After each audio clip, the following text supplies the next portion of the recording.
Friends, my name is Amit Singh from Gujarat Traders. હવે આપણે friends 18/19/21 સોમવારે તો રજા એટલે 21 તારીખને મંગળવાર નિફ્ટી, બેંક નિફ્ટી અને સેન્સેક્સ રેડી ત્રણનું પ્રિડિક્શન કરી advance trade zone parameter level. આપણે જઈ સીધા પેલા નિફ્ટી ઉપર. આજના ડેમાં તો કન્સોલિડેશન જ કર્યું હતું. એટલે કાલ માટેનું જે પહેલું લેવલ છે ને friends, first level ready advance trade zone parameter level છે આવડું આ 22,469. એટલે માર્કેટ કદાચ ગેપ અપ ખુલે કે સાઇડ વેરીએ કે ગેપ ડાઉન ખોલે, આ લેવલને એને અપ્રોચ કરવું જ પડશે. 22,469 કદાચ ઉપર જાય તો અહીંયાથી રિવર્સ અલાઉન્સ થઈ જાય ફ્રેન્ડ્સ. First trade. બીજું, આ જે ઝોન છે ને આવડું આ જે ઝોન એ વીકલી રિવર્સલ ઝોન છે. એટલે ઉપરથી માર્કેટને છે ને એકવાર રિવર્સ થવાનું છે ફ્રેન્ડ્સ. એક નાનો પુલબેક આપવાનો છે, શોર્ટ ટર્મ પુલબેક રેડી. એ પુલબેકનો નિયમ એવો છે 22,400 ની નીચે સસ્ટેન્સ કરવી જોઈએ, 22,345 ની નીચે ક્લોઝિંગ લેવી જોઈએ અને 22,286 થી અડીને રિવર્સલ થઈ છે ઉપરની સાઈડ. એ લેવલ જોઈ લઈ. અહીંથી રિવર્સ થઈ ગઈ અને આની નીચે કન્સોલિડેશન કરવી જોઈએ. રેન્જ બનાવી, રેન્જનો લો તોડી નાખ્યો, ઉપર રિટેસ્ટ થઈ ગઈ. ફર્સ્ટ લેવલ આ, બીજું લેવલ આ અને ત્રીજું લેવલ આ. નિફ્ટીના ડાઉન સાઈડના લેવલ ફિક્સ રેડી, આ માર્ક કરી લીધા. બીજું ઉપર સાઈડ ક્યારે જાય?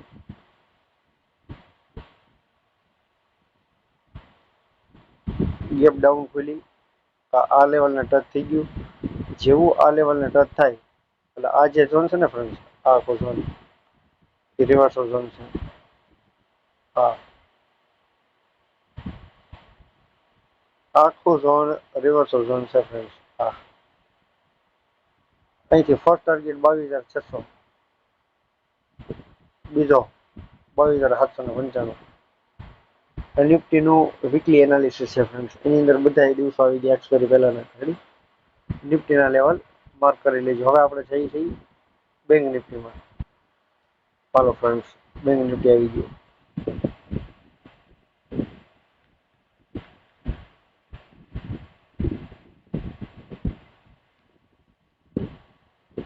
બેંક નિફ્ટીનું ડીએ ટ્રાન્ઝેક્શન લેવલ છે ને ફ્રેન્ડ્સ, ડીએ ટ્રાન્ઝેક્શન લેવલ ત્યાંની ડાઉન સાઈડથી કન્ટિન્યુ થાય 48,125 ની નીચે રેડી.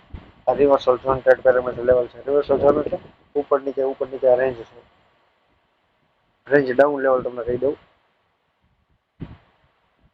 આનાથી ઉપર જવાનું દેવાની 48,275, 48,275 રેડી. અહીંયા લગી જેવી ઉપર જાય એટલે રિવર્સલની તૈયારી થાય ફ્રેન્ડ્સ. પહેલા તો આ ઝોન તોડી છે. જેવું ઝોન તોડ્યું એટલે ફેક ઉપર જાય રિટેસ્ટ માટે. આ ફર્સ્ટ ટાર્ગેટ.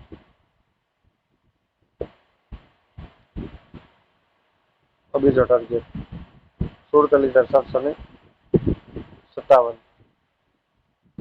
ડાઉન સાઈડ નું લેવલ છે બેંક નિફ્ટી નો ફ્રેન્ડ્સ. એની ઉપર આ બે લેવલ છે જે 48,657 અને 48,779.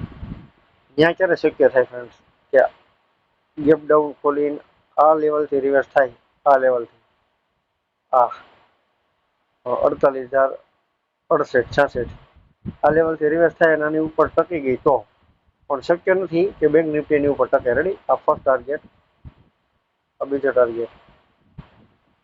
એને થોડાક સમય માટે એક નાનો ડીપમાં નીચેની સાઈડ પુલ બેક દેવો જ પડશે ઝોનની અંદર. કેટલા દિવસ ઝોનમાં છે ફ્રેન્ડ. અને આ લેવલ તો 110% કન્ફર્મ છે. કયું? મંગળવારે. હા, 48,105 વાળું આ લેવલ. એને advance trade zone parameter level કહેવાય. આખો દિવસની અંદર જે બે કેન્ડલ હોય ને જે એના 2 દિવસ ફિક્સ હોય, 2 દિવસે એકવાર એક લેવલ ફિક્સ બને છે, ત્યાં માર્કેટને આવવું જ પડે. મેં તમને કહી દીધું કે 48,105 આ લેવલ ફિક્સ. રેડી. એટલે મંગળવારે માર્કેટ ઉપર ખુલે ગમે એટલા પોઈન્ટ 100 200 કે નીચે ખુલે, આ લેવલને એકવાર એને અડવું પડશે, એ કન્ફર્મ છે. આ ફિક્સ થઈ ગયું છે ફ્રેન્ડ્સ. આ level advance tradition parameter level છે, એ ફિક્સ છે. Ready.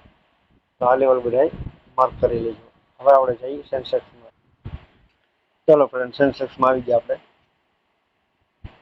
First advance trade zone parameter level 73,920.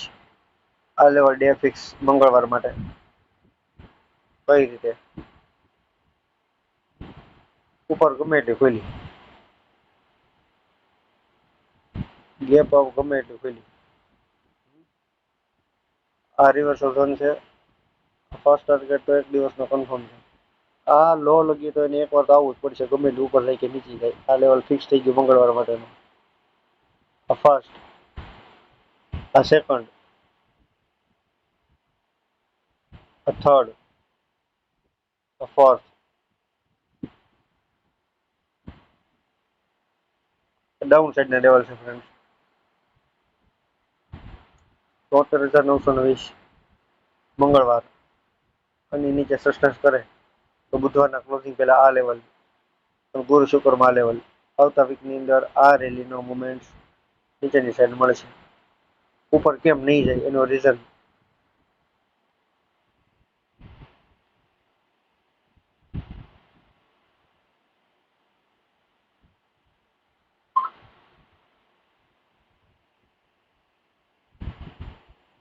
આ લેવલ, આ લેવલ, આ છે નો ટ્રેડિંગ ઝોનના લેવલ.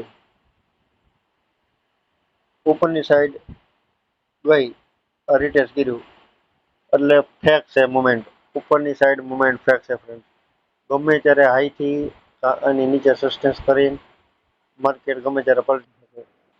અહીંયા સુધી આ ફર્સ્ટ ટાર્ગેટ, આ બીજો ટાર્ગેટ 73,683 ત્યાં ક્લોઝિંગ થઈ જાય માર્કેટ. છેલ્લો ટાર્ગેટ આવડો આ છે 73,268 આ સેન્સેક્સ.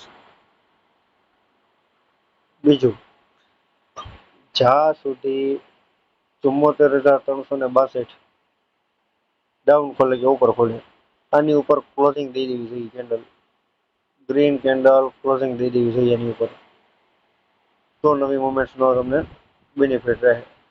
ઉપરની સાઈડ ક્લોઝિંગ દીધા પછી રિટેસ્ટ કરે, ફૂટવાળાને બેહારવા માટે જાય, આ રેન્જને તોડે, આ રેન્જને તોડ્યા પછી રિટેસ્ટ કરે, પાછું રેઝિસ્ટન્સ બની ગયું ત્યાં સપોર્ટ લે, ઓછા ટાર્ગેટ જોવા મળશે સેન્સેક્સમાં.